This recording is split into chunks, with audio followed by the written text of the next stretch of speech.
能不能成立个家庭监管局来查一下我妈？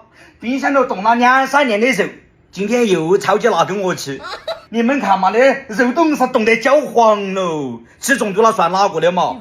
还有那上个星期烧的回锅肉还这样放进，那前2-3年的香肠了，出来硬是都焦干了，我不吃，他又拿回冰箱来放进。还有那个胡豆的，吃进硬是都哈喉了呀，他硬是觉得哎呀下稀饭好吃得很，好吃得很。一口胡豆2口稀饭的硬是矮得很。我说我啷个硬是越长越胖嘛？天天在屋头吃的一些啥子硬是冰冻的蔬菜激素啊，啥子僵尸肉啊，过期的肉那些，我啷个他不长胖嘛？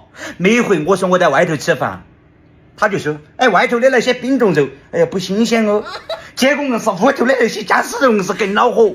还有每个季节的那些应季啥子包胡子啊，花椒籽子啊，啥子豌豆大豆，只要一进冰箱他就与天同寿。我想问一下，是不是全国统一犯的骂哟？那个胡豆没得问题的，可能是炒胡豆那个猪油放了几年了，吃起来有点哈喉。天哪！